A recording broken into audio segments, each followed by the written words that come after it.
अगर ये चीजें कोई फ्री में आपको सिखा जाएगा उसी दिन चैनल को अनसब्सक्राइब कर देना, क्योंकि आज की वीडियो में आप प्रैक्टिकल चीजें सीखने वाले हो। जो एक साइट इंजीनियर, अगर साइट इंजीनियर बनना है ये वीडियो देख लो, प्लानिंग इंजीनियर, बिल्डिंग इंजीनियर, तो ये बहुत इंपॉर्टेंट वीडियो है। वीडियो बहुत लंबी है, 30-40 मिनट की वीडियो है, लेकिन इस वीडियो में आप वो चीजें सीखोगे जो आप साइट पे करने वाले हो।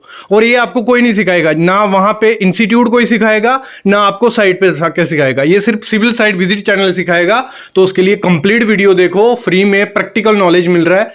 15 से 20 चीजें ऐसी हैं, मतलब छोटी चीजें नहीं है, बहुत उनके डीप डीप हमने जाना है। हर चीज सुनो, देखो, साइट पे करने वाले हो। तो शुरू करते हैं आज का वीडियो।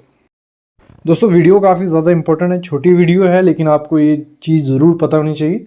जो स्टूडेंट है या फ्रेशर सिविल इंजीनियर है, तो जब भी साइट पे जाओगे, बिल्डिंग कंस्ट्रक्शन का जो पहला स्टेप रहता है, जो सर्वेयर करेगा जाके, या साइट इंजीनियर करेगा जाके, या कोई भी छोटी मोटी कंस्ट्रक्शन रहती है तो इंजीनियर को ही करना पड़ता है। तो वो चीज़ आज मैं आपको बताने वाला हूँ कंस्ट्रक्शन की। तो कोई भी बिल्डिंग स्टार्ट होती है तो ये सबसे पहला काम होता है। तो आपको पता होना चाहिए पेग्स या बुर्जी हम किसे बोलते हैं। तो सामने आप देख रहे हो, एक आपको एक छोटा सा कॉलम दिख रहा होगा, एक ब्रिक मैसनरी से बनाया हुआ है, और इस पे देखो रीडिंग भी कुछ लिखी हुई है। क्या लिखी हुई है? 2500 डॉट मारा हुआ है। तो ये क्या है? ये एक सेंटर लाइन है। मतलब जो बुर्जी होती है वो हम क्या करते हैं, इस पे एक वीडियो में पहले लाया था, तो प्रैक्टिकली मैंने आपको बताया था। तो बुर्जी की हेल्प से क्या होता है, पूरा लेआउट होता है, पूरी बिल्डिंग बनती है। तो बुर्जी काफ़ी ज़्यादा इंपॉर्टेंट है। इस बुर्जी को किस हिसाब से बनाया जाता है? जो हमारी ड्राइंग्स होती हैं उसमें हमारी ग्रिड्स मेंशन होती हैं, हॉरिजॉन्टल वर्टिकल ग्रिड्स होती हैं। तो उन ग्रिड्स को क्या किया जाता है, उन ग्रिड को जो हमारा ग्राउंड होता है उस पर फिक्स किया जाता है। वो किसकी हेल्प से किया जाता है? बुर्जी की हेल्प से। मतलब आप अभी भी कोई ड्राइंग आपके पास है, उस पर देखना, एक साइड ABCDEFG लिखा होगा, एक साइड 1 2 3 4, तो वो हमारी होती हैं ग्रिड लाइन। और ग्रिड लाइन मोस्टली देखा जाता है वॉल के सेंटर में से निकलती हैं या कॉलम के सेंटर में से निकलती हैं। तो उनको क्या किया जाता है, उनको एज ए पैग्स, इनको पैग्स भी बोलते हैं कई जगह पे, कई जगह बुर्जी। जैसे सामने ये बुर्जी आप देख रहे हो, ये यहाँ बनाई गई है, सामने इसके कॉलम है, मतलब एक कॉलम का सेंटर लाइन हो गया। और ड्राइंग पे मेंशन होता है कि इस कॉलम के सेंटर से दूसरे कॉलम का सेंटर कितना होगा, वो होगा हमारा 3 मीटर। तो दूसरा कॉलम का सेंटर मिल जाएगा। जैसे ये कॉलम है हमारा, इसका सेंटर, इसी के सेंटर में सामने हमें बुर्जी बनाई होगी। तो हमें एक रेफरेंस पॉइंट मिल जाता है। और अगर कईयों के दिमाग में आ रहा होगा कि सर ये बुर्जी बनाई कैसे जाती है, मतलब पहली बन गई, दूसरी तो चलो हमें पता है कि रेफरेंस के हिसाब से 3 मीटर पे दूसरी होगी, लेकिन जो पहली होती है वो हम क्या करते हैं, थियोडोलाइट से भी हो जाता है, टोटल स्टेशन की हेल्प से भी हो जाता है। और सामने आप जो इसके बुर्जी के ऊपर पॉइंट देख रहे हो, तो यही है, यही कोऑर्डिनेट मारा हुआ है, ये मतलब पॉइंट हो गया। इस पॉइंट से हमारी बिल्डिंग का पहला कॉलम 3 मीटर पे है, दूसरा कॉलम 6 मीटर पे है। ये ड्राइंग पे सब मेंशन होता है। तभी मैंने कहा ड्राइंग काफ़ी ज़्यादा इंपॉर्टेंट होती है। अगर आप ड्राइंग रीडिंग जानते हो तो आप कुछ भी करवा सकते हो। तो ये इंटरव्यू में पूछा जाता है कि जो फ्रेशर्स रहते हैं उनको ये चीज़ें पूछी जाती है, क्योंकि उनको इतना आइडिया नहीं होता, साइड पर नहीं गए होंगे कि बुर्जी क्या होती है। तो आप उनको ईजिली समझा सकते हो कि बुर्जी वो होती है जिसकी हेल्प से, मतलब एक रेफरेंस पॉइंट रख सकते हो, या ग्रिड लाइन का, हम ग्रिड लाइन को लेआउट कर सकें। इसलिए हमने टेम्पररी कॉलम, ब्रिक वर्क के कॉलम बनाए होते हैं जिनकी हेल्प से हम पूरा लेआउट करते हैं। तो वो उसे हम बुर्जी कहते हैं। सामने देख के आइडिया ही हो गया होगा। आज हमारा वीडियो है गैंट्री टनलिंग। टनलिंग में जो गैंट्री हम जो ट्रैवलिंग फॉर्म वर्क यूज़ करते हैं उसका मैं आपको बताने वाला हूँ। देखो टनल में कंक्रीट किया जाता है, वो किसकी हेल्प से किया जाता है? जो अगर लाइनिंग हम जिसे बोलते हैं, लाइनिंग क्या है? जो लास्ट लेयर होती है, जैसे आपने स्टार्टिंग में देखा ना कंक्रीट हुआ, जो आपको जब भी टनल में से आप निकलोगे तो आपको जो लास्ट फेज दिखता है उसको हम लाइनिंग बोलते हैं। तो लाइनिंग किसकी हेल्प से किया जाता है? जो ट्रैवलिंग फॉर्म वर्क होती है जिसे हम गैंट्री बोलते हैं, उससे किया जाता है। आज जो सामने आप गैंट्री देख रहे हो, काफ़ी टाइप की गैंट्री आती है, वो डिपेंड होता है कि टनल किस टाइप का, उस टाइप से गैंट्री को डिज़ाइन किया जाता है। 3 से 12 मीटर डाया तक 3 से 12 मीटर डाया तक ये गैंट्रीज डिज़ाइन की जाती हैं। स्टैंडर्ड साइज जो है उससे बड़े भी होगी तो कर दी जाएगी। तो इसका क्या बेसिक रहता है, इस कैसे वर्क करती है, कैसे कंक्रीट होता है, क्या क्या चीज़ें ध्यान देनी है एज ए सिविल इंजीनियर। जब आपका टनल में काम लग गया बाई चांस, वहाँ आपको एज ए साइट इंजीनियर क्या इसमें कंक्रीट करवाते टाइम ध्यान देना। सबसे पहले बड़ी बेसिक चीज़ें होती हैं। सबसे पहले कर्ब, या जिसे हम किकर बोलते हैं, वो किया जाता है। वो जब हो जाए फिर रेलिंग डाली जाती है। जैसे ट्रेन चलती है ना, वैसे इसके सामने आप देख रहे हो दोनों तरफ इसको वैसे व्हील होते हैं जैसे ट्रेन के लिए होते हैं। तो रेलिंग डाल दी जाती है, रेल्स जो रेल होती है, ये सामने मैं दिखाता हूँ, ये नीचे आपको दिख रही होगी, ये डाल दी जाती है। फिर उसके बाद इसको मूवमेंट की जाती है उसी के ऊपर, रेल्स के ऊपर, ठीक है, मूवमेंट की जाती है। और फिर हाइड्रोलिक जैक्स होते हैं जो वो बंद खुलते हैं, वो लॉक हो जाते हैं जितनी पोजीशन पर चाहिए। उसके बाद क्या करता है, सर्वेयर पॉइंट मार देता है कि प्रॉपर है, मतलब गैंट्री अच्छे से फिट हो गई। तो उसके बाद कंक्रीट किया जाता है। अगर मैं बात करूं इसमें क्या होता है, देखो कहीं से इनलेट तो चाहिए कंक्रीट जाने के लिए, बाकी तो टीएम बूम प्लेसर का काम है। तो बूम प्लेसर नहीं, इसमें जो रहता है कंक्रीट डालने के लिए पंप, वो तो 3 इनलेट होते हैं कंक्रीट के, दोनों साइड, 2 ऊपर, मतलब ऐसे इनलेट बनाए होते हैं कि पूरे प्रॉपर वे से कंक्रीट उसमें जाए। और इसमें वाइब्रेटर्स या विंडोज जो होती हैं वो मिनिमम हर एक में 15 या 12 तो होती हैं, उससे बाकी डिज़ाइन पे डिपेंड है। और इसमें जो कंक्रीट की लाइनिंग में कितना टाइम लेते हैं, मतलब अगर हम बात करें सेटिंग टाइम, 15 घंटे के बाद आप गैंट्री खोल सकते हो, 12 घंटे के बाद खोल देते हैं, जैसे 12 आवर के बाद गैंट्री को खोल के आगे शिफ्ट कर सकते हैं, लेकिन शिफ्ट होती नहीं है, बड़ा प्रोसेस होता है, ठीक है। और इसमें वाइब्रेशन जो करनी है, इसमें वाइब्रेटर्स फिक्स होते हैं, पहले ही लगे होते हैं वाइब्रेटर्स, अगर आप देखो आपको दिख रहा होगा, क्योंकि ये थोड़ा कंजेस्टेड सा एरिया होता है, बड़ा दिखना कम है। तो इसमें वाइब्रेटर्स होते हैं जिनको 15 से 20 सेकंड ही मारना होता है, उससे ज़्यादा वाइब्रेट कभी नहीं करना है, ये हमेशा ध्यान रखना है, ये बहुत क्रूशियस वो है। 15 से 20 सेकंड तक हर एक वाइब्रेटर को वाइब्रेट करना है, उसके बाद बंद कर देना है। और सेटिंग टाइम हम 15 आवर मैंने आपको जैसे कहा। तो ये होल प्रोसेस होता है लाइनिंग का। लाइनिंग डिपेंड होती है कि आपकी कितनी mm है, मिनिमम 350 mm लाइनिंग करते ही करते हैं टनल में। और जो सामने आप टनल देख रहे हो, ये टनल जम्मू एंड कश्मीर में बन रहा है, 12 जो लिंकअप हो रहा है रोड को, रेल को लिंकअप किया जा रहा है कश्मीर से। और इसका जो मतलब डाया, ये हम बात करें, ये 7 मीटर है, साथ में एक मेन टनल है और एस्केप टनल है, ये मेन टनल की गैंट्री है। और यही वर्क वहाँ चल रहा है इरकोन के अंडर। ये बेसिक था, जो गैंट्री होती है वो ट्रैवलिंग फॉर्म वर्क होता है, जो आगे आगे चलते जाती है, वो कंक्रीट करते जाती है। और इसकी लेंथ की मैंने आपको बात नहीं की, ये 12 मीटर लंबी है। वो डिपेंड होता है कितनी लंबी आपको चाहिए, उसी हिसाब से डिज़ाइन होता है हर चीज़ का।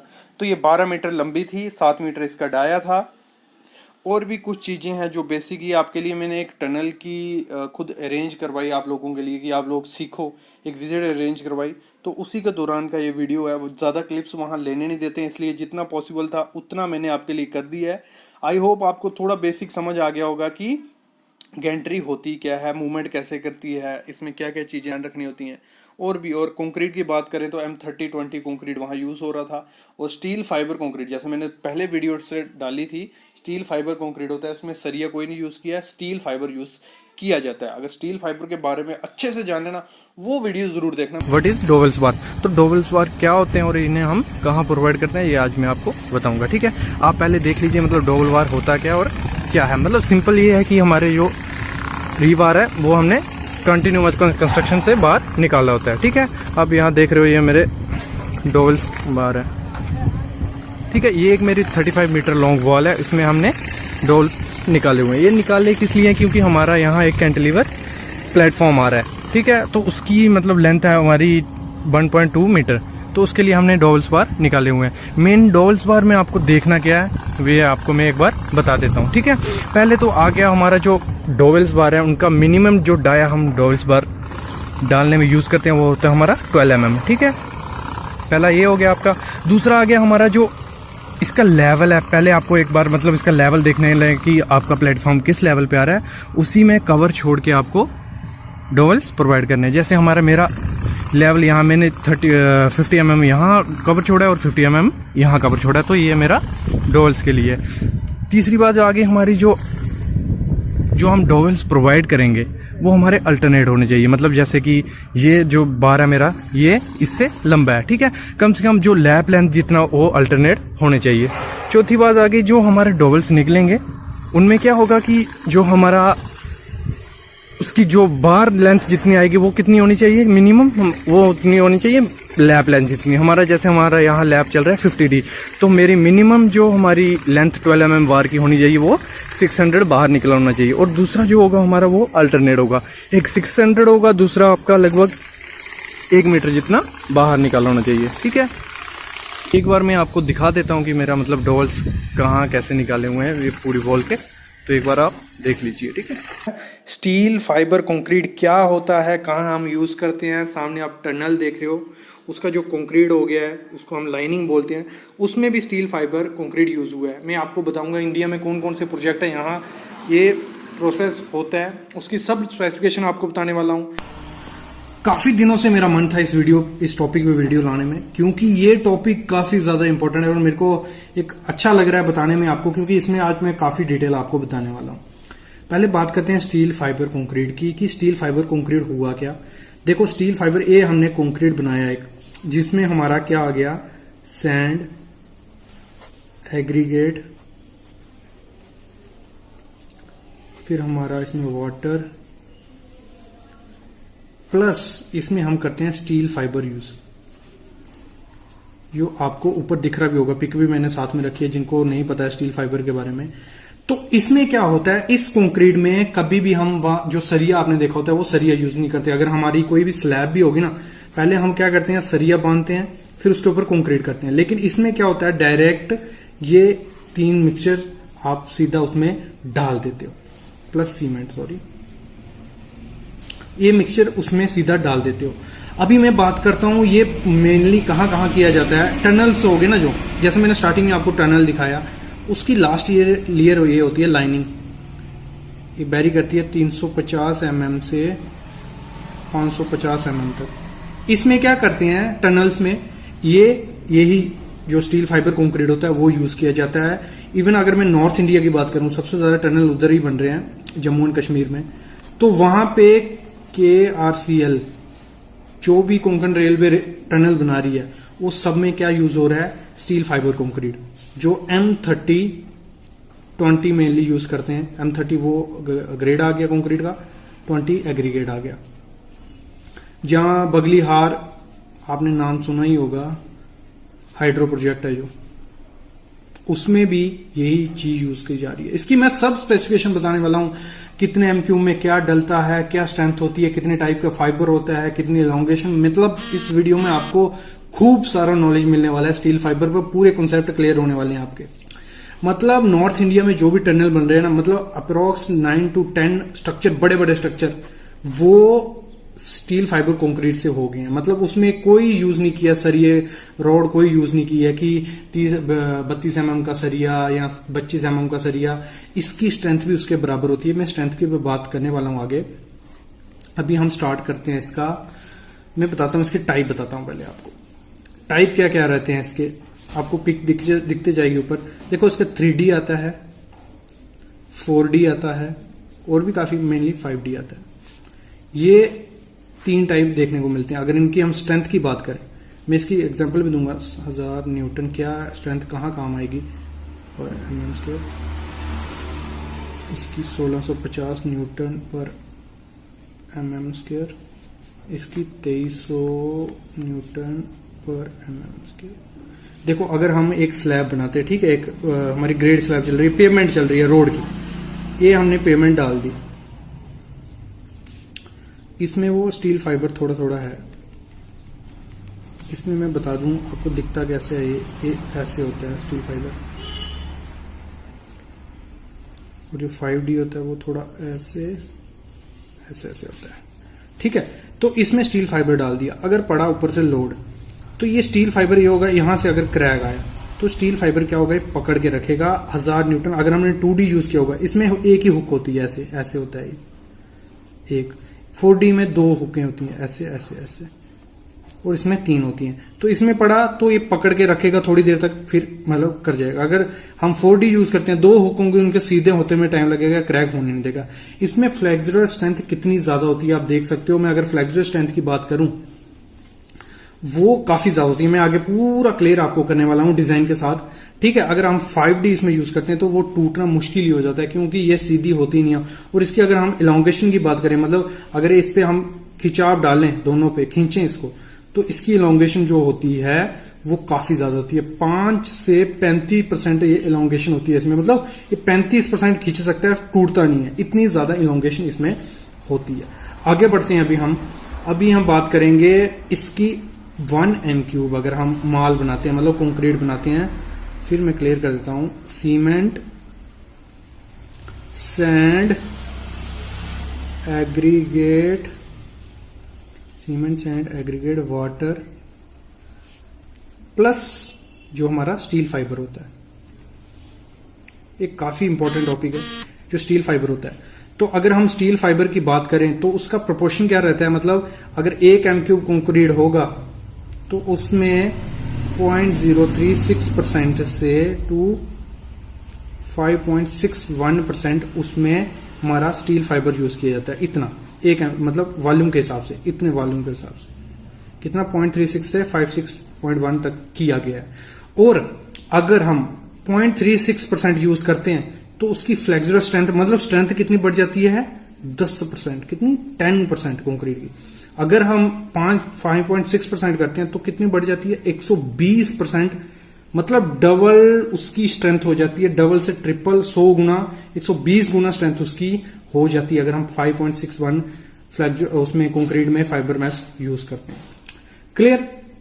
अभी बात करते हैं हम इसके डिजाइन की कि इसमें डलता क्या क्या है। तो अगर सीमेंट की बात करें तो 350 kg टू 550 kg पर m³ सीमेंट डलता है। ये डिपेंड करता है डिजाइन पे। अगर हम बात करते हैं इसमें जो जर्नल यूज, अगर हम जैसे मैंने पीछे तो बताया आपको कि कितना होता है 0.36% से लेके 5.6%, लेकिन अगर हम जर्नल यूज करें तो 10 kg मैश आपको यूज करना है उसमें कंक्रीट में। कितना 10 kg पर m³ आपको यूज करना ही करना है, बाकी ये डिजाइन पे डिपेंड होता है। अगर हम बात करें फाइबर का साइज क्या रहता है, जो स्टील मैश आपने स्टार्टिंग में देखा भी 0.25 mm टू 1 mm। इस पे मैंने प्रोजेक्ट बनाया था इसलिए मेरे को ये काफी याद है, क्योंकि इसमें मैंने प्रोजेक्ट कर चुका हूं। हमने एक फाइबर डिजाइन किया था जब मैं अपने डिग्री के दौरान, हमने एक फाइबर बनाया था। इससे हमने 3-4 किस्म के रेशो यूज करके एक बीम बनाया था, उस पर हमने टेस्ट किया था। उसी के रिजल्ट मैं आपको बता रहा हूँ 0.25 mm टू 1 mm ये हो गया। और लेंथ कितनी यूज की थी हमने फाइबर की, जो बेसिकली आती भी है 25 टू 35 mm उसकी लेंथ आती है। मतलब ये एक अच्छा एक टॉपिक था आपको लिए कि जिसमें फाइबर मैश हम क्यों यूज करते हैं। काफी टनल्स हैं, काफी प्रोजेक्ट है जिसमें ये यूज किया जा रहा है। आप कहीं भी किसी कंस्ट्रक्शन में जाओगे, इवन जो लॉन्गेस्ट रोड टनल है अभी चनैनी नाशरी टनल जो J&K में है, जम्मू एंड कश्मीर में, उसमें इवन यही यूज किया गया है। और एक काफी अच्छा प्रोजेक्ट है, कभी टाइम लगा तो मैं आपको विजिट करवाऊंगा उसमें, ठीक है। तो ये हो गया हमारा स्टील फाइबर मैश का। अभी बात करते हैं हम फेरो सीमेंट की। जैसे मैंने आपको बात की थी कि मैं आपको फेरो सीमेंट के बारे में भी बताने वाला हूँ। ये दो टॉपिक मेरे काफी करीब थे, काफी इन पे, क्योंकि मैंने इन पे प्रोजेक्ट किया हुआ तो मेरे को था कि मैं आपको बताऊं। तो फेरो सीमेंट क्या होता है मैं आपको क्लियर करता हूं। एक सरिया होता है, सरिया यूज कर, इसमें सरिया, स्टील एंड वायर मैश। पहले मैं बता देता हूं, फिर प्रोपोर्शन वगैरह बताऊंगा क्या होता है। ये स्टील है रखा हमने, ये स्टील की यूज किया, फिर इसमें इस तरह वायर मैश यूज की जाती है। इससे काफी डैम हो गए, टंकियां हो गई, शिप्स हो गई, काफी चीजें बनती है। ये दोनों तरफ वायर मैश।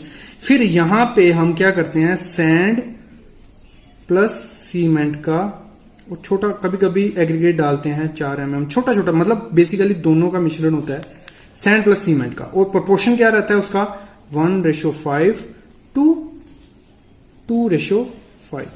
1 हो गया सीमेंट सैंड, सीमेंट सैंड।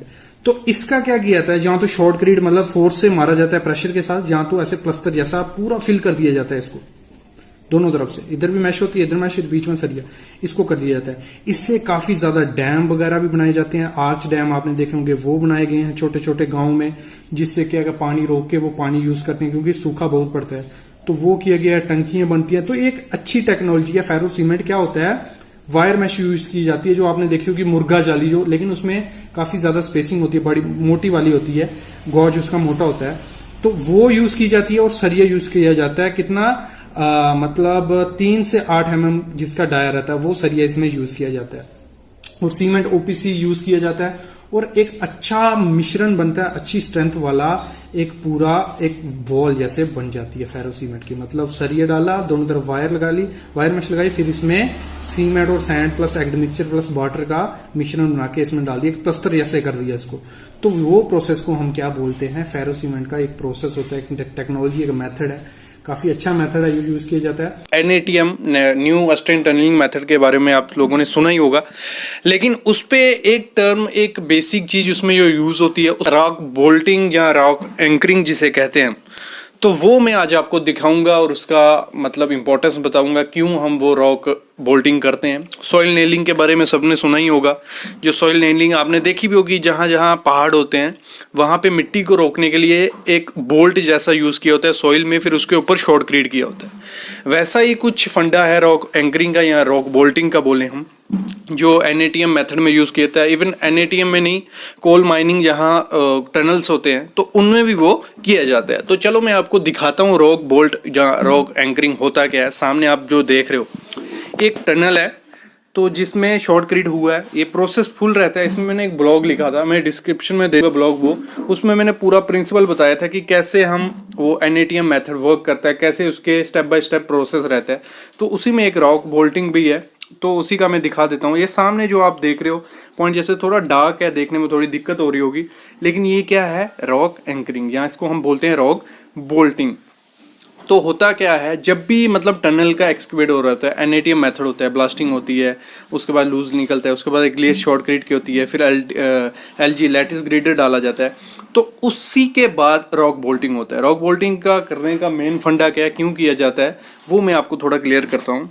तो वो पुली पैक हो जाती है एक किस्म से, मतलब अगर लूज है, कहीं उसमें एक्स्ट्रा चीज घुसाओगे तो वो टाइट पैक हो जाएगी अपने आप ही। तो वही पर्पस है, वही फंडा है इसमें, तो इसलिए रॉक बोल्टिंग किया जाता है। और ये रॉक का जो लेंथ रहता है वो 1500 mm से 2 मीटर तक होता है, और इनकी जो प्रोवाइड करनी है सेंटर टू सेंटर 1500 mm और 2 मीटर के इर्द गिर्द होता है। कहीं जगह 1 मीटर भी प्रोवाइड किया जाता है, डिपेंड होता है कितना लूज एरिया है।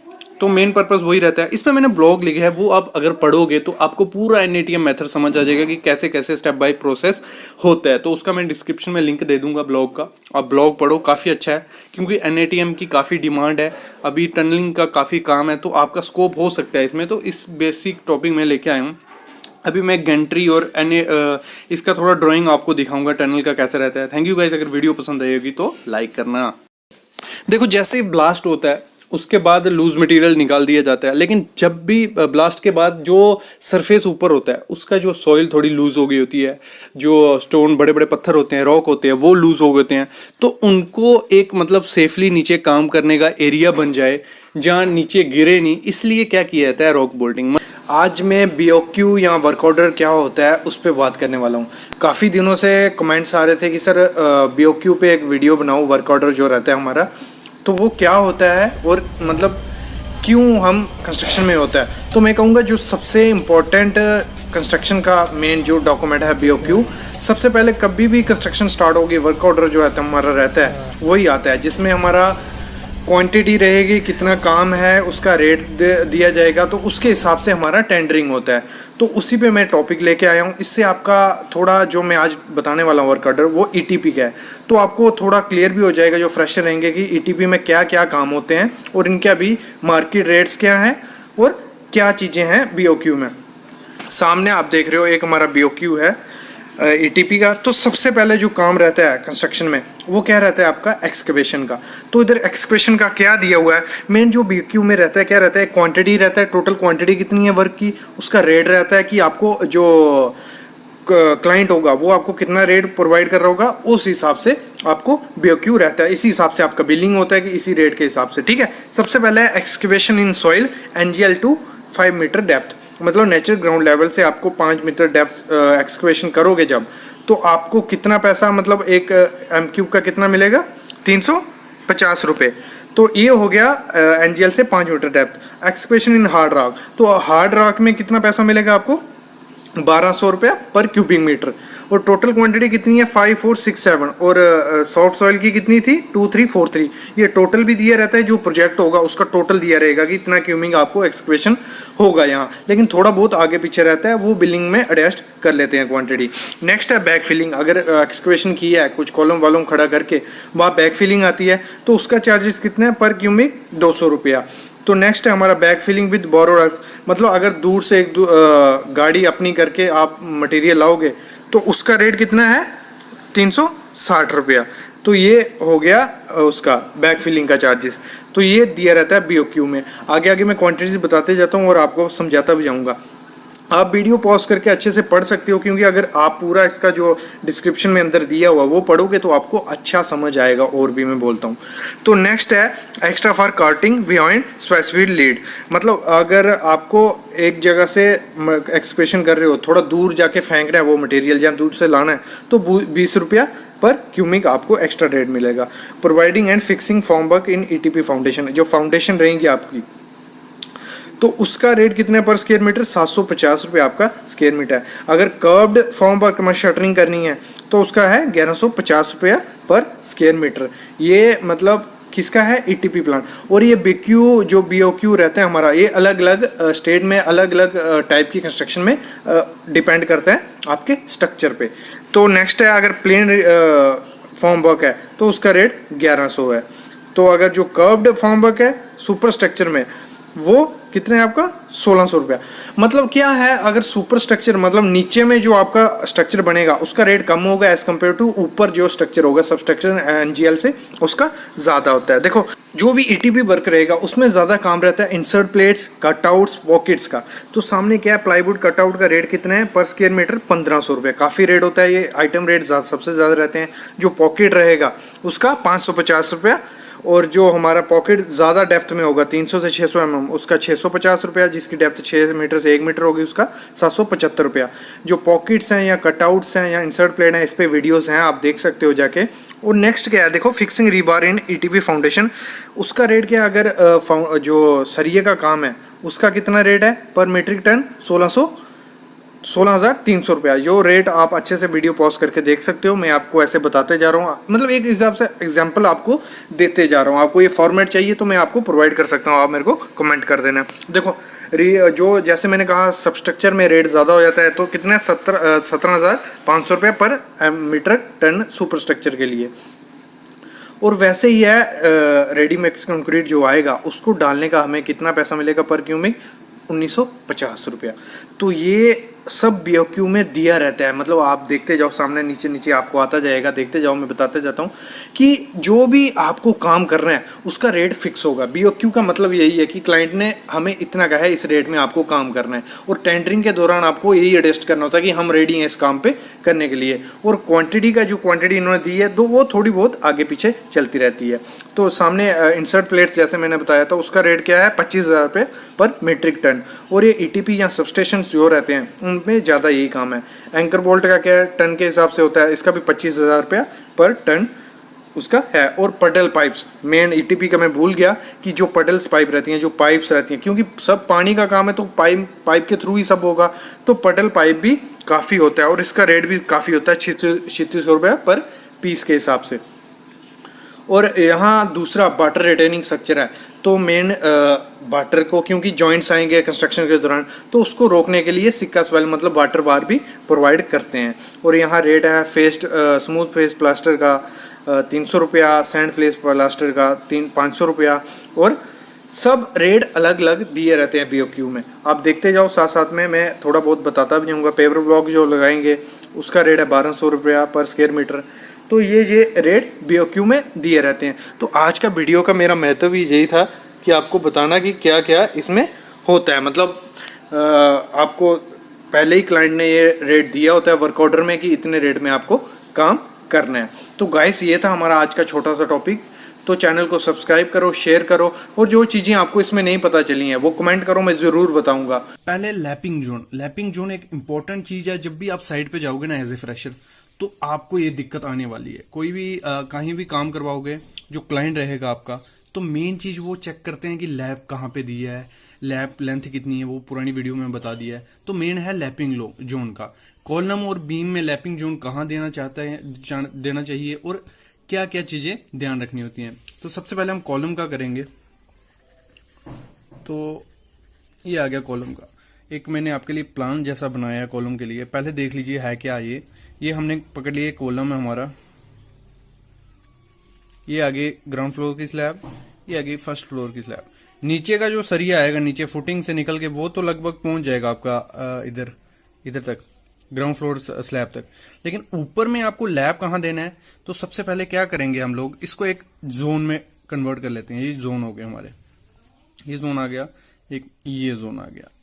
तो इसमें क्या आपको ध्यान देना है कि कभी भी आपको लैब इस एरिया में नहीं देना है, इधर सपोर्ट्स में, इस सपोर्ट में। मतलब सबसे ज्यादा मूवमेंट कहाँ हाई होता है, तब सपोर्ट्स में।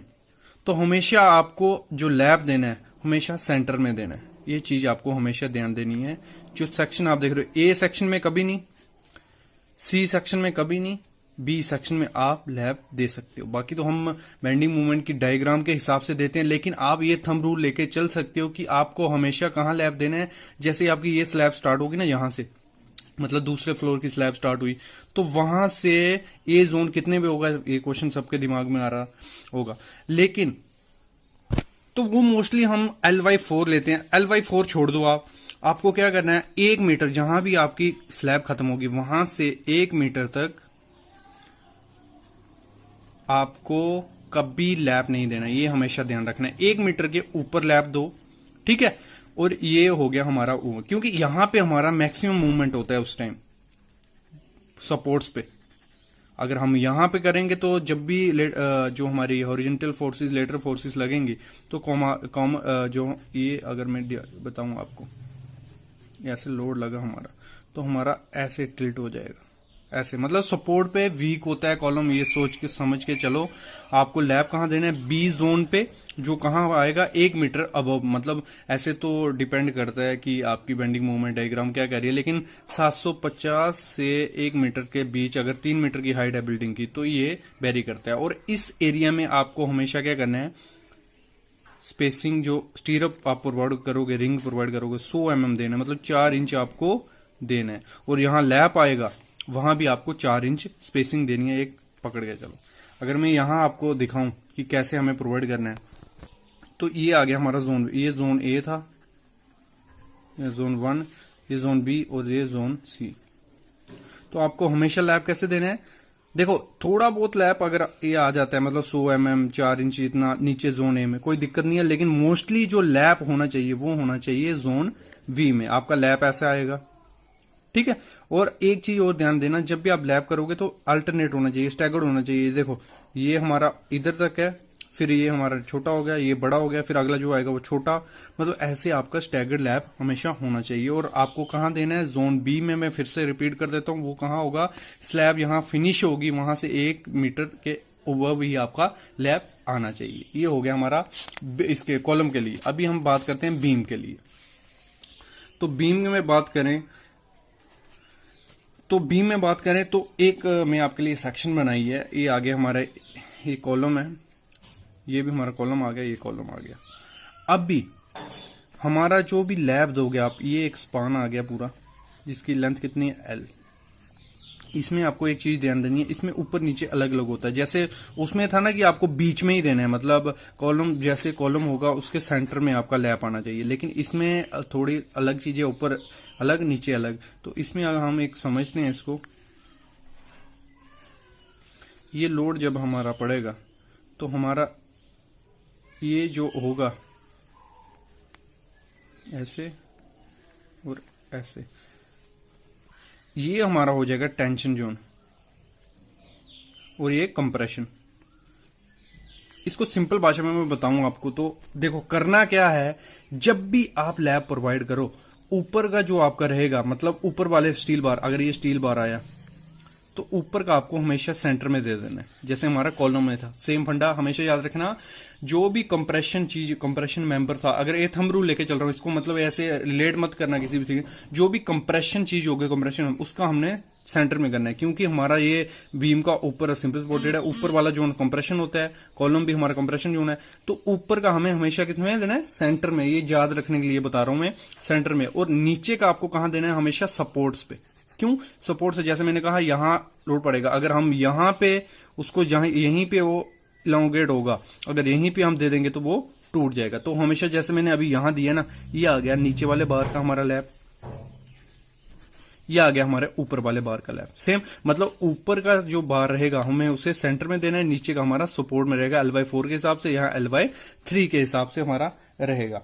और वैसे ही हम अगर दूसरे स्पान में आए, जो नीचे वाला हमारा कहाँ आएगा, सपोर्ट के पास। अगर थोड़ा बहुत जंक्शन में चला जाता है कोई दिक्कत नहीं है, ऊपर वाला कहाँ रहेगा हमारा, सेंटर में। ये हमेशा ध्यान रखना, ये बेसिक रूल रहता है साइड पे लैप देने का। बेसिकली साइड पे किया जाता है, वैसे एक 12 मीटर का लॉन्ग सरिया डाल दिया जाता है। आप जब साइड पे जाओगे देखोगे, कंफ्यूज मत होना, क्योंकि स्टील को बचाने के चक्कर में ये सब किया जाता है। मतलब ये 12 मीटर का डाल दिया, फिर आगे जितनी जगह बची उसमें उतना डाल दिया, बाकी दूसरा जो इसमें से पीस बचेगा वो ऐसे डाल दिया, फिर बाकी मतलब उसमें ये चीजें रिलेट कम की जाती हैं, लेकिन आपके दिमाग में होना चाहिए कि आपको कहाँ कहाँ बीम में लैप देना है। ये हो गया हमारा सिंपली सपोर्टेड बीम का, ठीक है, ये आ गया। नेक्स्ट आगे बढ़ते हैं। जैसे मैंने बात किया था जॉगल क्या होती है, जॉगल। तो जॉगल क्या है, देखो जो मैंने पहले बताते आ रहा हूँ, लैप देने के लिए क्यों लैप देते हैं, कि सेफली हमारा लोड ट्रांसफर हो जाए। और सेफली कई जगह क्या किया जाता है, बहुत बड़ी मिस्टेक की जाती है। सिंपल ऐसे ये सरिया है हमारा, ये सरिया है सीधा, मतलब उसमें जॉगल नहीं की जाती और डायरेक्ट उसको लैप कर दिया जाता, तो इसका लोड अच्छे से इसमें ट्रांसफर नहीं हो पाता नीचे वाले सरिये में। तो उसको इग्नोर करने के लिए, उसको सही तरीके से करने के लिए क्या किया जाता है, हम जॉगल प्रोवाइड करते हैं। मतलब एक बेंड दे देते हैं सरिये को, ये आया हमारा ऊपर का सरिया, नीचे उसको बेंड दिया, उसके नीचे हमारा दूसरा सरिया लैप हो गया, ये दूसरा सरिया उसमें लैप हो गया। तो क्या हुआ, जो लोड इसमें से आएगा, ठीक है, ये करेगा तो सेफली इसमें ट्रांसफर हो जाएगा। ये होता है जॉगल का काम, इसे हम जॉगल बोलते हैं। ये चीज आपको ध्यान देनी है। और बाकी आपको पता ही है, मैंने जो बोला था कि आपको अच्छे से इसको टाई करना है कोई 150 mm पे। और एक चीज और ऐड करना भूल गया था, 32 mm का जो सरिया होता है ना, 32 से ऊपर या 32 का भी लेके चलो, उसको हमेशा हमें लैप नहीं करना है, बेल्ट करके चलना है। 32 से ऊपर ही बेल्ट करना है, जहां उसमें हमें कपलर यूज करना है। ये चीज भी आपको ध्यान होनी चाहिए जब भी आप साइड या फील्ड पे जाओगे। क्या हो गया, मतलब ये ऐसे बेंड आया, दूसरा इसके ऊपर सरिया आ गया। नेक्स्ट आगे पढ़ते हैं हम चेयर। चेयर क्या चीज है, मतलब चेयर ये सोच के मत सोचना कि चेयर हमारी होगी बैठने वाली ना, ऐसा कुछ नहीं है। देखो होता क्या है, मैं आपको समझाता हूं।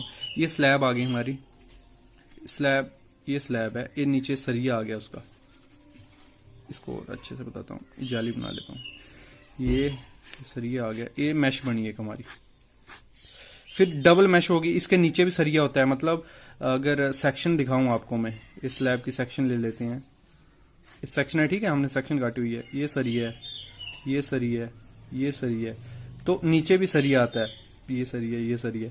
तो दोनों को देखो होता कितना है, 150 mm का या 200 mm की हमारी स्लैब अगर मैं लेके चलूं, तो दोनों को सरियों को दूर रखने के लिए हम इधर क्या यूज करते हैं, चेयर।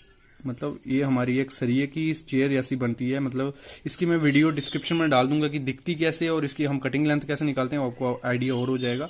ये आगे, ठीक है, ये ऐसी चेयर, मतलब दोनों सरियों को अपार्ट करने के लिए, दूर दूर रखने के लिए हम क्या करते हैं, चेयर प्रोवाइड करते हैं। और जैसे हमारी फुटिंग रहती हैं, जैसे हमारी स्लैब्स रहती हैं, ग्रेड स्लैब बड़े बड़े, मतलब उसमें ये 2 मैश होती हैं ऊपर नीचे, तो उसके बीच में हम चेयर प्रोवाइड करते हैं कि ऊपर वाला सरिया अलग रहे, नीचे वाला अलग रहे और बीच में अच्छे से कंक्रीट भर जाए, इसलिए हम चेयर यूज करते हैं। आगे बढ़ते हैं पिन के बारे में। पिन का मेरे को पहले वीडियो डाली थी तो उसमें कई लोगों को समझ नहीं आया था कि पिन क्या है, तो मैं बताता हूँ।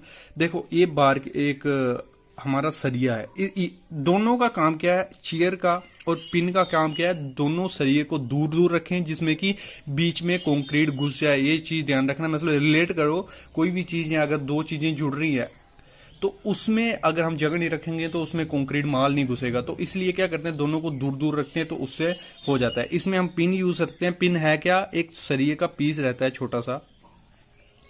अगर ये 20 mm का सरिया होगा, ये भी 20 mm का सरिया होगा, तो आप मिनिमम आपको 20 mm का ये आपको यूज करना ही करना है पिन। इतना सरिया रहता है, जितने का बीम की विड्थ होती है। जैसे यहाँ देखो, ये एक बीम है, हम उसको सामने से देख रहे हैं, ऊपर का सरिया ये आ गया 3 नग, नीचे का सरिया ये आ गया, और बीच में हमें पिन प्रोवाइड की। क्यों प्रोवाइड की? कि इसमें से सरिया मतलब कंक्रीट अच्छे से घुस जाए, बीम में अच्छे से कंक्रीट हो जाए, इसलिए हम क्या करते हैं, पिन प्रोवाइड करते हैं। इसमें आपको मैंने जैसे कहा 20 mm का होगा, मिनिमम 20 mm का करना है। जहां जितने कंक्रीट में हम एग्रीगेट यूज कर रहे हैं, जितने डाया का, अगर 20 mm का है, 40 mm का है, तो आपको मिनिमम 40 mm का ये पिन होना ही होना चाहिए कि कंक्रीट का जो एग्रीगेट रहेगा वो अच्छे से घुस जाए, अच्छे से वहां हो जाए, नहीं तो वहां वॉइड्स रहेंगे, वो कोलैप्स हो सकता है। कमेंट्स आए थे 2-3 इस टॉपिक पे कि सर जो बीम का जंक्शन होता है वो क्या है, मतलब कई तो फ्रेशर को काफ़ी नहीं पता है इस बारे में, और अगर बीम का जंक्शन है तो उसमें क्या क्या मिस्टेक्स हो सकती हैं, उसमें क्या क्या चीज़ें आपको देखनी होती हैं, वो सब मैं आज आपको बताने वाला हूँ। सामने आप देख रहे हो, ये हमारा एक जंक्शन है, मतलब एक कॉलम रहता है जहाँ 2 से या 3 या 4 बीम मिले आके उनका सरिया कनेक्ट हो, तो वो हमारा जंक्शन बनता है एक। तो ये सामने आप जंक्शन देख रहे हो, इसमें काफ़ी ज़्यादा दिक्कत आती है स्टील कनेक्ट करने में। तो इसमें सबसे बड़ी चीज़ जो आपको जो चेक करनी है वो है इसके जो आप स्टीरअप है, आपको टोटल स्टीरअप उसमें प्रोवाइड करना है। ये आपको ध्यान देना है जब भी जंक्शन आप देखो या बंधवाओ, तो मतलब कंप्लीट उसमें स्टीरअप होने चाहिए। और इसमें एक परेशानी क्या दिक्कत आती है, मैं दिखाता हूँ आपको। तो इसमें होता क्या है, जब आप जंक्शन अंदर, मतलब क्या एक चीज़ ज़रूर ध्यान रखनी है, जब भी बीम कॉलम के पास आए तो उसके जो बार रहते हैं, मेन बार उसके बीम के, वो कॉलम के अंदर से जाने चाहिए।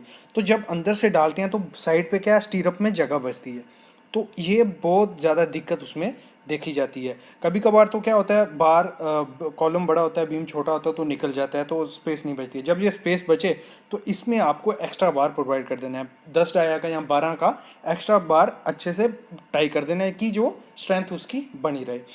आज मैं बताऊंगा कि हॉन्च बार क्या होता है, हॉन्च होता क्या है, इसको प्रोवाइड कहाँ करते हैं और इसका फंक्शन क्या है।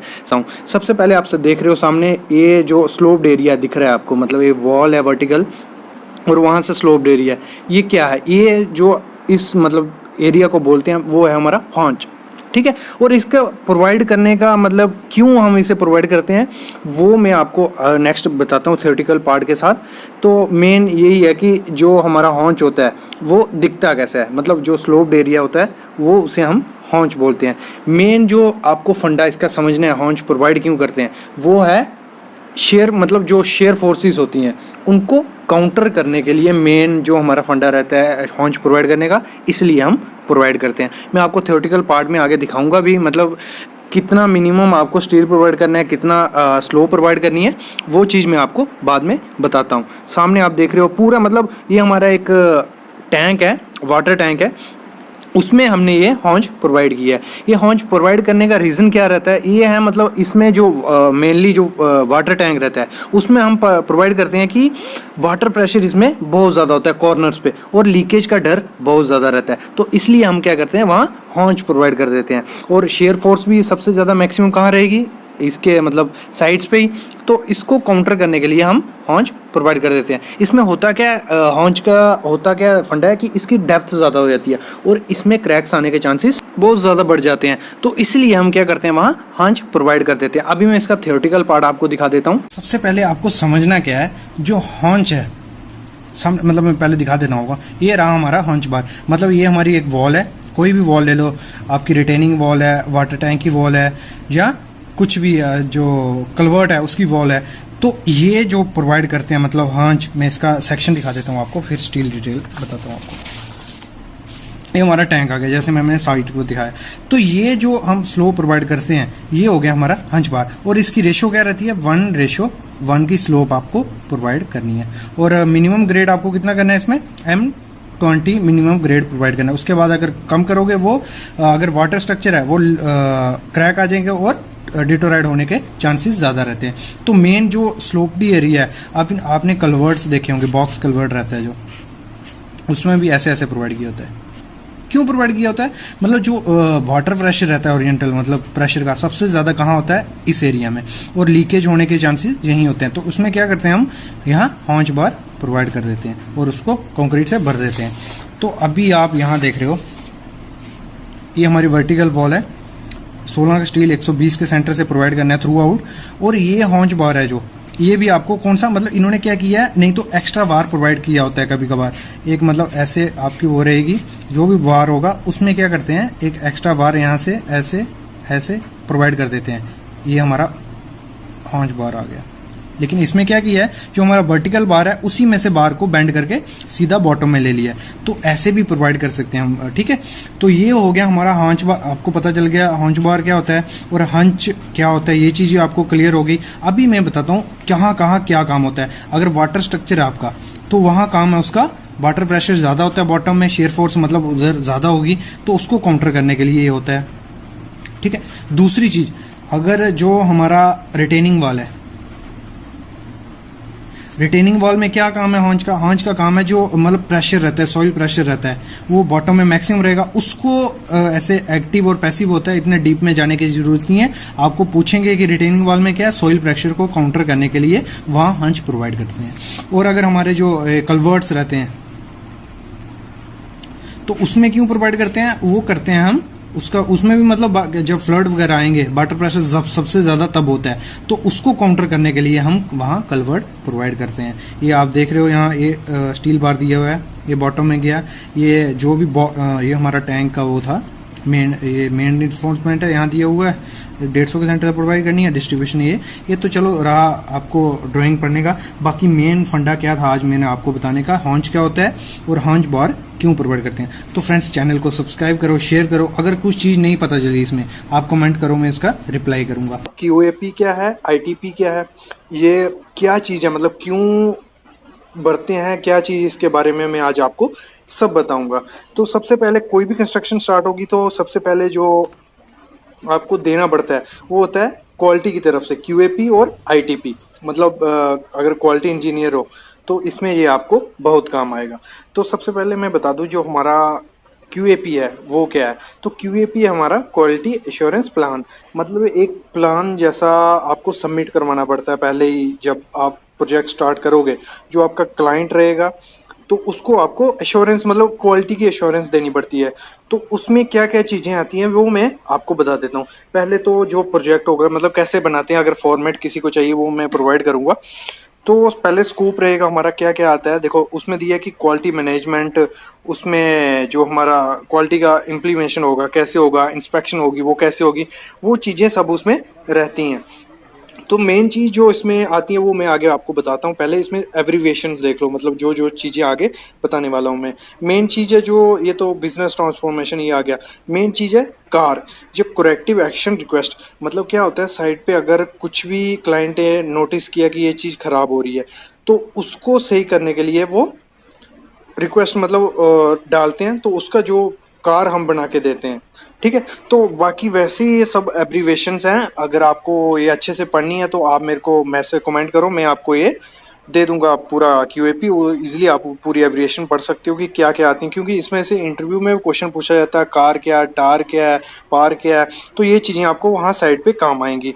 तो ऑडिट क्या होती है ये भी आपको डेफिनेशंस मिल जाएंगी, कार क्या है पूरे अच्छे से वहाँ बताया हुआ है। बाकी मैं बता दूँ मेन जो मकसद है QAP का वो है कि क्लाइंट को एश्योरिटी देना कि आप जो काम करने जा रहे हो वो पूरी क्वालिटी के साथ करोगे। मतलब जो आपके IS स्टैंडर्ड कहता है, जहाँ जिस हिसाब से आपने दिया होगा, देखो इसने लिखा है कि ISO 9012 के हिसाब से हमें करना है।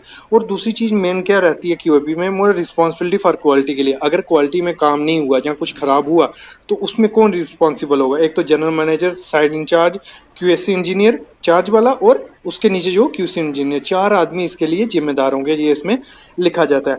और उसी हिसाब से मतलब दिया जाता है कि आपको मतलब, क्योंकि क्लाइंट आपको मार्क्स टाइप देगा, अगर आपका क्वालिटी में अच्छा काम रहा तो उसी हिसाब से आपको परफॉर्मेंस मनी भी मिलती है मतलब उसमें। तो यही चीज़ इसमें। नेक्स्ट क्या है, क्वालिटी कंट्रोल सिस्टम। मतलब कॉन्ट्रैक्ट अवार्ड कौन सा, मतलब जो हमारे जनरल मैनेजर है उनका रिस्पॉन्सिबिलिटी क्या है। इसमें जो डॉक्यूमेंटेशन रिकॉर्ड रखेगा वो कौन रखेगा, किसको मतलब क्लाइंट पूछ सकता है डायरेक्ट की जो क्वालिटी में अगर काम नहीं चल रहा है, जहाँ किसी चीज़ को उनको सुधार करवाना है वो किसको लेगा। तो ये QAP में ये चीज़ें सब रहती हैं। और ये अगर आप फ्रेशर जाओगे तो आपको ये चीज़ें पता होनी चाहिए QAP क्या है, कैसे मतलब इसका बनाते हैं, कैसे इसका फॉर्मेट रहता है, ये चीज़ें सब आपको पता होनी चाहिए। तो नेक्स्ट चीज़ जो इसमें रहती है वो है हमारी क्वालिटी रिक्वायरमेंट कि क्लाइंट को किस हिसाब से काम चाहिए, वो चीज़ आपको उसको क्यूओपी में डाल के देनी है, उसको सेटिस्फाइड करने की हम ऐसा क्वालिटी में आपको काम देंगे। तो वैसे ही इसमें सब डिसाइड किया होता है कि जो हमारा सर्वे एक्सक्वेशन जो भी मेन चीज़ें हैं उनकी क्वालिटी का कौन ध्यान रखेगा, जो हमारा क्यूसी इंजीनियर होगा और साइट इंचार्ज, तो वो उसमें उसका मतलब लिया होता है। दूसरा इसका मतलब अपना क्यूएपी का पॉलिसी रहता है कि हम आपको ये ऐसा काम देंगे, ये वो चीज़ें सब उसमें रहती हैं। और जो मेन चीज़ है मतलब क्यूएपी की, वो है इसका ऑर्गेनाइजेशन चार्ट। मतलब हमें उसमें ऑर्गेनाइजेशन चार्ट देना होता है कि हमारा जो मैनेजर से लोएस्ट लेवल तक जो भी वहाँ साइट पे काम करने वाला है, तो उनकी भी इसमें ये पूरी रिस्पॉन्सिबिलिटी रहती है। और मतलब ऑर्गेनाइजेशन चार्ट दिया रहता है कि इसी हिसाब से हमारा जो हमारा स्टाफ रहेगा, एम्प्लॉय रहेंगे, उनकी ये रिस्पॉन्सिबिलिटी, सब ये चीज़ें क्यूएपी में पहले ही सबमिट की होती हैं। तो नेक्स्ट जो हमारा है वो है आईटीपी। तो आईटीपी क्या है वो मैं बता देता हूँ, उसके फॉर्मेट्स कैसे रहते हैं। अगर आपको ये चाहिए, मैं अभी बोल रहा हूँ, कमेंट्स करो, मैं आपको सब प्रोवाइड करूँगा। तो नेक्स्ट है हमारा आईटीपी। तो आईटीपी से फुल फॉर्म बता देता हूँ पहले, इंस्पेक्शन एंड टेस्ट प्लान। तो नाम से ही पता चल रहा है कि इसका काम क्या है, इंस्पेक्शन एंड टेस्ट प्लान। मतलब जो भी साइट पे काम करोगे तो उसका एक रिकॉर्ड होता है, क्योंकि अगर वो रिकॉर्ड रहेगा तो आप इजीली क्लाइंट को क्लेम कर सकते हो पैसे के लिए या काम के लिए कि ये हमारा काम इतनी तारीख को हुआ। उसका मतलब एक रिकॉर्ड रहता है। तो उसी का पहले आपको आईटीपी सबमिट करवाना पड़ता है। उसका आईटीपी के नीचे क्या आते हैं, उसके फॉर्मेट्स। तो फॉर्मेट्स टोटल सामने आप देख रहे हो कितने फॉर्मेट रहते हैं हमारे। देखो 21 हमारी इस बिल्डिंग में फॉर्मेट है काम के, मतलब इस टाइप के काम है, इनका हमें रिकॉर्ड रखना है। तो एक्सकवेशन, कंक्रीटिंग, उसमें प्लास्टरिंग, जो भी मतलब जितने टोटल काम होंगे उनका सब रिकॉर्ड रहेगा। तो इसमें आईटीपी में क्या जो फॉर्मेट्स रहते हैं उनमें क्या है कि हर एक, अगर एक्सकवेशन चल रही है तो प्री उसकी चेकलिस्ट रहेगी इंस्पेक्शन की। मतलब उस पर इंस्पेक्शन होगी कि वो एरिया सही है, उसका टेस्ट लिया जाएगा, वो सब उसको आपको एक फॉर्मेट आता है उसमें फिल करना होता है। और जो आपका क्यूसी इंजीनियर होगा उसके साइन होंगे, वो जो क्लाइंट रहेगा कि दोनों सेटिस्फाइड हैं इस काम से, तो वैसे ही काम होगा। मैं आपको फॉर्मेट दिखा देता हूँ। जैसे है inspection report for plumbing work. तो प्लम्बिंग वर्क में जो भी हाइड्रो टेस्ट आते हैं या जो पाइप्स यूज़ की रही हैं, वो सब चीज़ें उसमें आपको ओके करके साइन करवाना होता है। इंस्पेक्शन रिपोर्ट फॉर फ्लोरिंग, तो वैसे ही सब चीज़ का मतलब आईटीपी फॉर्मेट रहेगा जिसमें आप फिल करोगे, दोनों के साइन रहेंगे, तो एक रिकॉर्ड रहेगा हर चीज़ का कि हमने ये काम किया है, इस तारीख को किया है, इसमें सब सेटिस्फाइड चीज़ें थी, जो क्लाइंट ने बोला है करने को वो वर्क ऑर्डर के हिसाब से वो सब था। तो ये आपके पास एक रिकॉर्ड रहता है। ये बहुत इंपॉर्टेंट जो डॉक्यूमेंट है कंस्ट्रक्शन साइट पे यूज़ होता है। तो ये नहीं है कि क्यूसी इंजीनियर, साइट इंजीनियर को भी ये चीज़ें पता होनी चाहिए। तो अगले जैसे inspection report for painting work, जैसे inspection report for brick and block masonry, ये मैं आपको फिल करके बताऊंगा एक एक करके, सब में मैं लाने वाला हूँ आगे। तो प्री पोर कार्ड रह गए, पोर कार्ड आ गए, ये सब आपको फिलिंग करने होते हैं कि आपका कंक्रीट जो है वो सही क्वालिटी का है, सॉइल कंपैक्शन रिपोर्ट है, ये सब आपको फॉर्मेट अगर चाहिए तो मुझे मैसेज करो, मैं आपको प्रोवाइड करूँगा। तो फ्रेंड्स आज काफ़ी इंपॉर्टेंट टॉपिक लाया हूँ। तो सबसे पहले चैनल को सब्सक्राइब कर लो, और यही टॉपिक आपको हमारी वेबसाइट civilsitevisit.com पे भी मिल जाएगा। आप इजीली वहाँ से पढ़ सकते हो। वहाँ आपको IAS कोड मिल जाएंगे, बुक्स मिल जाएंगी, डेली जॉब्स अपडेट रहेंगे, और रोज़ हमारा एक ना एक ब्लॉग उस पर आता रहता है। तो कल मैंने टॉपिक डाला था कि हम वाटर रेशो कैसे मतलब डिसाइड करते हैं मिक्स डिज़ाइन और सीमेंट के बैग से, कि कितना पानी उसमें हमें लगेगा अच्छा कंक्रीट बनाने में। आज मैं बताऊँगा कि मतलब हमारा कोई मिक्स डिज़ाइन है तो हम कैसे वाटर रेशो निकालते हैं, मतलब 0.455 या जैसे आपने देखा था, मैंने कल बताया 0.40 से 0.65, ये कैसे निकलता है इसका मैं आपको बता देता हूँ। तो सबसे पहले मैं एग्जांपल ले लेता हूँ, 1:2:4 का एक माल बना रहे हैं हम। तो सीमेंट उसमें कितना जाता है, ये कहाँ से मैंने वैल्यूज़ ली हैं, ये हमारी वीडियोस पहले डाल चुका हूँ मैं कि हम कैसे मिक्स डिज़ाइन निकालते हैं, कैसे सीमेंट आता है, इस रेशो के लिए इतना सीमेंट सैंड, इतना एग्रीगेट, इतना, वो मैं डिस्क्रिप्शन में लिंक दे दूँगा, आप देख सकते हो। इधर मैंने डायरेक्ट ले लिया। सीमेंट हमारा 316 kg, सैंड हमारी 680 kg, एग्रीगेट हमारा 1478 kg। तो ये हमारा आ गया। इसको क्या करना है, सबसे पहले आपको टोटल कर लेना है, जितना भी होगा आपको। इसको टोटल कर लिया तो हमारा टोटल आया इतना। तो अब कैसे निकालते हैं, सिंपल फंड है, कुछ ज़्यादा इसमें देखने वाला नहीं था। वाटर रेशो हमारा 1000/243, मतलब 243 क्या, 1000 क्या हमारा यूनिट वेट ऑफ वाटर। तो unit weight of water divide by जो हमारा वॉल्यूम होगा, तो उसको डिवाइड करेंगे, हमें वहाँ से हमारा रेशियो निकल जाएगा। सिंपल फंडा था। मतलब कहाँ से आया अभी आपको पता चला होगा, क्योंकि लास्ट वीडियो आपने देखा होगा कि IAS कोड ने कहा है 0.4 5 से 0.65 तक आपको वाटर रेशियो लेनी है। और ये कहाँ से वैल्यू आती है, ये यहाँ से आती है। ये कैसे आती है, मतलब जो हमारा क्या होता है मिक्स डिज़ाइन होता है वो डिपेंड करता है एरिया और M30 के बाद आपको मिक्स डिज़ाइन करना पड़ता है। बाकी तो ये सेम रहता है जो उसका मिक्स रेशो रहता है, लेकिन उसके बाद चेंज करना पड़ता है। और उसके लिए वाटर रेशो कितना आएगा वो कैसे डिसाइड करते हैं हम, इस प्रोसीजर से। तो ये प्रोसीजर क्या था हमारा, जो वेट होगा उसको डिवाइड कर देना है किससे, यूनिट वेट ऑफ वाटर से। और वो कितना होता है, जैसे क्योंकि 1 m³ इक्वल टू कितना होता है 1000 लीटर, तो ये यहीं से निकला हुआ है। तो ये था हमारा छोटा सा टॉपिक। फ्रेंड्स आज काफ़ी इंपॉर्टेंट टॉपिक है जिस पे हम बात करने वाले हैं, वो है आज एक्सपेंशन जॉइंट की। एक्सपेंशन जॉइंट क्या होता है, हम कहाँ प्रोवाइड करते हैं और इसका मतलब बेसिकली प्रोवाइड करने का रीज़न क्या होता है, तो उसके बारे में आज हम बात करेंगे। तो आपने कंस्ट्रक्शन साइट्स पे देखा होगा कि थर्माकोल का यूज़ किया जाता है। 2 कंस्ट्रक्शन होगी, कॉलम होगा, बीम होगा, उनके बीच में थर्माकोल देखा ही होगा आपने। तो अगर नहीं भी देखा होगा आज मैं दिखाऊंगा साइट पे लेके। तो यहाँ मतलब सामने देख रहे हो आप, हमने थर्मोकोल प्रोवाइड किया है। तो ये क्यों प्रोवाइड करते हैं और एक्सपेंशन जॉइंट से इसका क्या लेना देना है वो आज हम बात करेंगे। तो ये हम प्रोवाइड करते हैं जहां हमें एक्सपेंशन जॉइंट प्रोवाइड करना हो। यहाँ पे क्या है, हमारा एक तरफ एरेशन टैंक है, दूसरी तरफ फ्लोकुलेशन टैंक है, तो दोनों कॉन्टैक्ट हो रहे हैं। तो उनके बीच में एक स्ट्रक्चर का दूसरे पे इफेक्ट ना पड़े, इसलिए हम वहाँ एक्सपेंशन जॉइंट देते हैं। पहला तो एक्सपेंशन जॉइंट इसलिए देते हैं कि मतलब हमारा क्या होता है कि स्ट्रक्चर कॉन्ट्रैक्ट होता है और एक्सपैंड होता है, तो उसको काउंटर करने के लिए हम बीच में वो दे देते हैं एक्सपेंशन जॉइंट की, इसका इफेक्ट दूसरे में ना पड़े। और दूसरी चीज आगे जो हमारी हॉरिजॉन्टल फोर्सेस होंगी, एक स्ट्रक्चर पे अगर इफेक्ट करेंगी, एक तरफ से विंड लोड हो गया, जहाँ कोई सिस्मिक हो गया, जहाँ अर्थक्वेक हो गया, एक पे करेगी तो दूसरे पे वो इफेक्ट ना करे कि इससे वजह से दूसरे में क्रैक्स डेवलप ना हो। तो इसलिए हम बीच में एक्सपेंशन जॉइंट प्रोवाइड कर देते हैं कि एक्सपेंशन और कंट्रैक्शन को काउंटर कर सके। बाकी दूसरा हमारा क्या रहता है कि हमारा एक्सपेंशन जॉइंट जो होना चाहिए मतलब 4 इंच से ज़्यादा भी नहीं होना चाहिए, तो छोटा रहेगा तो वो बेटर है। और मतलब प्रोवाइड करने का मेनली फंडा यही है कि ये एक्सपेंशन या कंट्रैक्शन होगी स्ट्रक्चर में, तो 2 स्ट्रक्चर के बीच में हमेशा हम इसे रखते हैं। अगर पुरानी कंस्ट्रक्शन हुई है तो उससे दूसरी आपको कंस्ट्रक्शन करनी है तो वहाँ प्रोवाइड करते हैं। अगर 2 कोई बिल्डिंग है जहाँ कुछ स्लैब है मिल रही हैं, यहाँ पे क्या है हमारी स्टेयर और स्लैब पे 50 mm गैप मतलब दोनों जुड़ रहे थे, तो हमने वहाँ एक्सपेंशन जॉइंट प्रोवाइड किया कि उसमें दूसरे स्ट्रक्चर का कोई इफेक्ट ना हो, क्योंकि बाद में अगर earthquake आया तो एक स्ट्रक्चर का दूसरे पे इफेक्ट पड़ेगा तो क्रैक्स डेवलप हो सकते हैं। इसलिए हम बीच में एक्सपेंशन जॉइंट प्रोवाइड किया कि दोनों स्ट्रक्चर सेफली अपनी लाइफ निकाल सके। तो मेन फंडा यही रहता है एक्सपेंशन जॉइंट का कि हमारा 2 कंस्ट्रक्शन अगर मिल रही हैं तो दूसरा एक का स्ट्रक्चर का दूसरे पे इफेक्ट ना करे, इसलिए हम एक्सपेंशन जॉइंट प्रोवाइड कर देते हैं। तो फ्रेंड्स आज ये हमारा टॉपिक था छोटा सा एक्सपेंशन जॉइंट पे, और हम इसमें थर्माकोल यूज करते हैं क्योंकि ये इकोनॉमिक है, तो इसलिए हम इसमें करते हैं। तो दोस्तों आज जो हमारा टॉपिक है वो है इंसर्ट प्लेट क्या होती है, उसको हम कहाँ फिक्स करते हैं, और मैं आपको बताऊंगा कि ड्राइंग में इंसर्ट प्लेट कैसे दी होती है। तो सबसे पहले मैं इंसर्ट प्लेट दिखा दूँगा, मतलब किस किस टाइप की हमारी इंसर्ट प्लेट आती है और बनती कैसे है क्या नहीं उसका, ठीक है। तो सबसे पहले आप यहाँ देखिए, ये मेरे एक इंसर्ट प्लेट है 2 मीटर की, ठीक है। इसमें क्या है, जो हमारा स्टील जो यूज़ होता है वो होता है प्लेन बार हो गया या रिब्स वाला बार यूज़ होगा, लेकिन जो हमारी ये है इसमें हमारा प्लेन बार यूज़ हुआ है 10 डाया का, ठीक है। ये हो गया। और दूसरा हमारी प्लेट है जो वो है 12 mm की, ये जो मतलब ये इसको हम बोलते हैं रंग्स, ये लंग्स जो हम इस पर मतलब बेल्ट करते हैं ताकि अच्छे से मतलब ये इसको इंसर्ट करें तो एंकरेज वहाँ अच्छी आ जाए, ठीक है। तो 3-4 टाइप की मतलब इंसर्ट प्लेट हमारी यूज़ हो रही है यहाँ, आप देख लीजिए।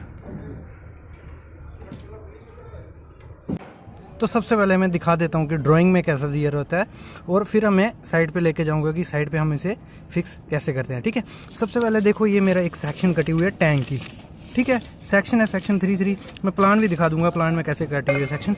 तो इसमें दिया हुआ है, इन्होंने प्लेट दिया है IP2, तो IP2 की डिटेल हमें दी रहती है इंडेक्स में, ठीक है। तो IP2 है तो उसको कहाँ फिक्स करना है वो दिया है इन्होंने कि जो फेस होगा वॉल का, नॉर्थ साइड फेस, मतलब नॉर्थ वॉल है जो हमारी, उस फेस से 2 मीटर 100 पे फर्स्ट प्लेट का सेंटर आएगा, ठीक है। सेंटर आ गया तो जितने की प्लेट होगी, अगर लगा लो 400 बाई 400 की है तो सेंटर मार के 200 यहाँ हमारी प्लेट आ जाएगी, ठीक है। ऐसे ही नेक्स्ट प्लेट कहाँ आएगी 4200 पे, मतलब इस प्लेट से जो इसका सेंटर होगा वहाँ से 4200 पे दूसरी प्लेट, ठीक है। और तीसरी मतलब ऐसे ही कंटिन्यूस हम ड्राइंग से देख के प्लेट फिक्स करते जाएंगे। अभी मैं आपको ले चलता हूँ कि मतलब साइड पे कैसे हम इसको फिक्स करते हैं। ठीक है, तो चलो। ठीक है, अभी यहाँ देखो, जैसे हमारा मैंने कहा था ये वॉल होगी, वहाँ से हमारी जो फर्स्ट प्लेट होगी वो होगी 2100 पे, और यहाँ देख रहे हो ये हमारी वॉल आ गई। ठीक है, यहाँ से हमारी फर्स्ट प्लेट कहाँ होगी 2100 पे, तो ये हमारी फर्स्ट प्लेट आ गई वहाँ उस वॉल से 2100 पे इसका सेंटर आ गया। ठीक है, और इसको फिक्स कैसे किया होता है, मतलब इसके जो लंग्स रहते हैं वो इंसर्ट करके अच्छे से उसको टाई कर देंगे। और दूसरी प्लेट थी हमारी जो वहाँ कितने पे थी 2100 पे, मतलब दूसरी भी जो, और अगली वाली हमारी 4100 पे। जैसे ये दूसरी प्लेट आ गई हमारी, अभी जो नेक्स्ट प्लेट रहेगी इससे मतलब इसको अगर लेवल में रखने हैं आप तो एक मतलब लेवल उठा के वह डोरी मतलब उसको थ्रेड लगा दो, उसकी उसी लेवल से आप उसका बॉटम चेक करते जाओ और इसी में आपकी लेवल रहेगी।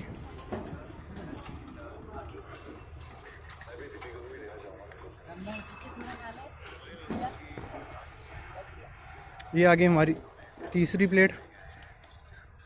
ठीक है, और इसका अगर मैं साइज़ बताऊं तो मतलब हमें एक तो इंडेक्स में दिया रहता है, और ऐसे में साइज़ देखूं तो इसका साइज़ क्या है प्लेट हमारी प्लेट का 400 बाई 400 की प्लेट है। ठीक है, 400 बाई 400 प्लेट है। ये प्लेट्स मतलब क्यों इंसर्ट करते हैं, ये हमारी काम आ जाती है, मतलब अगर यहाँ इन फ्यूचर इनको अगर कुछ भी स्ट्रेट मतलब केबल जा रही है, केबल को स्ट्रेच करना है या कुछ भी मतलब किसी भी काम के लिए फर्दर यूज़ हो सकती है कि अच्छे से वहाँ बेल्ट करके उसको हैंग कर सके। ठीक है फ्रेंड्स, तो फ्रेंड्स चैनल को सब्सक्राइब करो, शेयर करो, बेल आइकन को दबा के नेक्स्ट वीडियो का अपडेट पाओ, क्योंकि जो मेरी अभी नेक्स्ट वीडियोस आने वाली हैं वो बहुत ही इंपॉर्टेंट है। Please subscribe my channel.